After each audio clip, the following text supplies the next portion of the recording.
Hello friend, चलिए discuss करते हैं नीट 2026 में। अभी आपके मॉक टेस्ट में आपको 400 मार्क्स आ रहा है। अभी आपके मॉक टेस्ट में कितना मार्क्स आ रहा है? 400 मार्क्स है।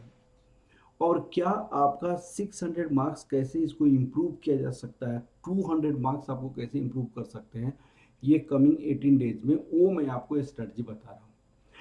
आप इस स्ट्रेटजी पे अगर चलते हैं तो आपको बायो में 340 नंबर आ सकता है, केमिस्ट्री में 150 नंबर आ सकता है, 110 फिजिक्स में आ सकता है, और गवर्नमेंट मेडिकल कॉलेज और 100% श्योर हो जाएगा। अगर मान लीजिए बायो में थोड़ा सा कम नंबर आया, 20 मार्क्स कम आया तो 320, तो यहाँ पे 20 मार्क्स इंक्रीज करके हम कितना ला सकते हैं? 130 ला सकते हैं। और 600 मार्क्स आपका आएगा। 600 मार्क्स में आपकी गवर्नमेंट मेडिकल कॉलेज मिलेगा। वो कैसे मिलेगा वो मैं आपको बता रहा हूँ। अभी आपका एक्सपेक्टेड क्वेश्चंस क्या होगा, अब देखिएगा। मान लिया जाए कि आप डिस्कस कर रहे हैं हमारे साथ नीट, आपका पीवाई क्यू पे हम डिस्कस करते हैं 2015 से लेकर 2025, ये आपका 10 इयर्स का पीवाई क्यू है। तो यहाँ पे दो क्वेश्चन पेपर को छोड़ दिया जाए, पहला क्वेश्चन पेपर आपका 2024 का, और एक क्वेश्चन आपका 2025 का क्वेश्चन को छोड़ दिया जाए। तो ये आपका जो क्वेश्चन था वो आपका इजी क्वेश्चन था, और ये आपका टफेस्ट क्वेश्चन था। ये टफ था क्वेश्चन, ये टफ था। इस दोनों साल को अगर छोड़ दिया जाए तो बाकी जितने भी आपके क्वेश्चंस हुए हैं वो सारे के सारे आपको मॉडरेट टाइप का क्वेश्चन का सोल्यूशन, मॉडरेट हुआ है। आपका ना टफ हुआ है ना आपका इजी हुआ है। तो मॉडरेट टाइप के क्वेश्चंस इस बार भी आपको जनरली जो क्वेश्चन सेटर को दिया जाता है, वो क्वेश्चन सेटर को कन्विंस किया जाता है कि भाई नीट में जैसे क्वेश्चन पूछे जा रहे हैं उस टाइप की क्वेश्चन आप पूछिए। अब 2025 में क्यों इतना टफ क्वेश्चन आ गया? तो आपको 2024 में बहुत सारी इश्यूज हुआ था, उस इश्यूज को रिमूव करने के लिए एनटीए ने क्या किया, 2025 में क्वेश्चंस बहुत ही ज़्यादा टफ पूछ दिया था। अब क्वेश्चंस जनरली आपको देखा जाए 10 साल के अंदर में 2 साल ऐसा क्वेश्चन पेपर पूछा गया जो आपको मॉडरेट से अलग है, जो लीक से हटके है, जो आपका जो वे ऑफ क्वेश्चन पूछने उससे अलग है। लेकिन हम क्या करेंगे, एक्सपेक्ट करेंगे कि आपका मॉडरेट क्वेश्चन आएगा, पीवाई क्यू के कंसेप्ट पे ही आएगा, पीवाई क्यू के कंसेप्ट पे ही आपके पास क्वेश्चन आएगा। तो अगर आपके पास 18 डेज है और 400 के बीच में नंबर आ रहा है, आप 100% आप क्या कीजिए, पीवाई क्यू को 100% आप क्या कीजिए, पीवाई क्यू पे कंसंट्रेट कीजिए, 100% पीवाई क्यू पे कंसंट्रेट कीजिए।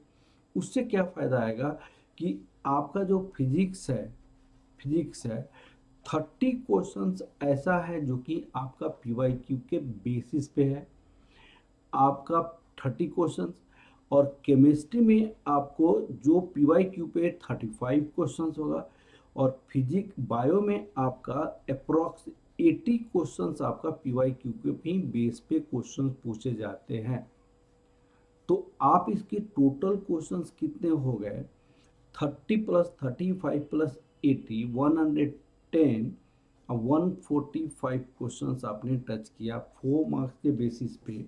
145 को आप 4 मार्क्स के बेसिस पे आप मल्टीप्लाई कीजिएगा तो 580 क्वेश्चंस आपका पीवाई क्यू आपको दे रहा है, 580 मार्क्स आपको पीवाई क्यू पे दे रहा है। लेकिन इसको आपको करने के लिए आपको 100% आपको एनालिसिस करके पीवाई क्यू बनाइए। कहाँ से कहाँ तक? 2000 इतना टू 2025 का एनालिसिस करिए।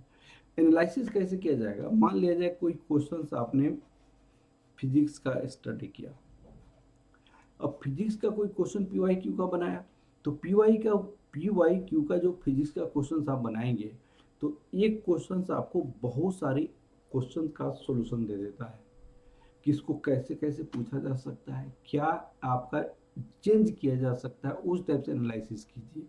उस टाइप से एनालिसिस करके आप क्या कीजिए, पीवाईक्यू को बनाइए। हर एक अल्टरनेटिव के तरीके से आप एनालिसिस करके पीवाईक्यू बनाइए। अगर आप उस तरह से पीवाईक्यू बनाते हैं तो आप 100% श्योर है कि आपका 600 के करीब में आपका मार्क्स आएगा और आपको गवर्नमेंट मेडिकल कॉलेज मिलेगा। अब आपको 18 दिन में कितना, अगर मान लीजिए 3 आवर्स आप क्या करते हैं, फिजिक्स पढ़ते हैं, 3 आवर्स आप क्या करते हैं, केमिस्ट्री पढ़ते हैं, तो 3 आवर्स में 1 आवर में एक पीवाईक्यू, तो 3 आवर्स में फिजिक्स का 3 फिजिक्स का पार्ट पीवाईक्यू है, 3 हो जाएगा। तो एक दिन में 3 फिजिक्स 3 केमिस्ट्री, तो यहाँ पे आपको कितना, आपको अगर मान लिया जाए आपको 10 साल में पीवाईक्यू बनानी है तो 3 दिन में एक पीवाईक्यू हो जाएगा। आपको 3 दिन में एक पीवाईक्यू, एक बार आपको 10 साल का पीवाईक्यू हो जाएगा। तो 3 दिन में एक बार 10 साल का पीवाईक्यू हो जाएगा। तो आपको 18 दिन है, 3 दिन है, 6 बार आप पीवाईक्यू रिवाइज कर लीजिएगा। 6 बार से ज़्यादा बार पीवाईक्यू रिवाइज कर लीजिएगा बहुत अच्छे एनालिसिस के साथ। बायो को आप क्या कीजिए, पीवाईक्यू प्लस बायो को क्या कीजिए आप, बायो में पीवाईक्यू प्लस आप एडिशनल एनसीईआरटी पढ़िए, उसकी एक्सरसाइजेज एग्जाम्पल प्लस एग्जाम्पलर, इसका एनसीईआरटी को बहुत अच्छे से कीजिए बायो, क्योंकि बायो एक ऐसा सब्जेक्ट है जो कि मैक्सिमम से मैक्सिमम मार्क्स स्कोर किया जा सकता है और यही आपका मेहनत कर सकता है। आप 6 आवर्स क्या कीजिए, आप बायो को दीजिए डबल उसका, क्योंकि डबल मार्क्स भी है। आज 6 आवर दीजिएगा, आप बहुत अच्छे से पीवाईक्यू कंप्लीट कीजिएगा, बहुत अच्छे से एनसीईआरटी कंप्लीट कीजिएगा, बहुत अच्छे से। तो मेरा विश्वास है कि अभी 460, मान लीजिए 400 कैसे नंबर, 400 के आसपास, बायो में आपका 260 के आसपास आ रहा है, आपको 100 के आसपास आपको कैसे आ रहा है, केमिस्ट्री में आ रहा है, और 40 के आसपास आपका फिजिक्स में आ रहा होगा, तभी आपको 400 के आसपास नंबर है। तो 260 बायो में भी आपका आ रहा है, इसका मतलब बायो आपका ठीक है। थोड़ा सा मैंने 18 दिन और बहुत अच्छे से मेहनत कर लेंगे, और बहुत अच्छे से मेहनत कर लेंगे 18 दिन, तो आपका 260 से लेकर आपका 340 तक मार्क्स बायो में बढ़ सकता है। तो 100% आपका सिलेक्शन हो जाएगा।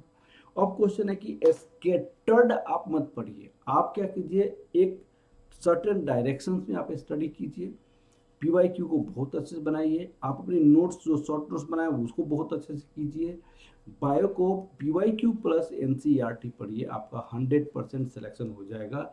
ये मेरी माँ झंडे वाली से प्रार्थना है, माँ सरस्वती से प्रार्थना है आपके लिए।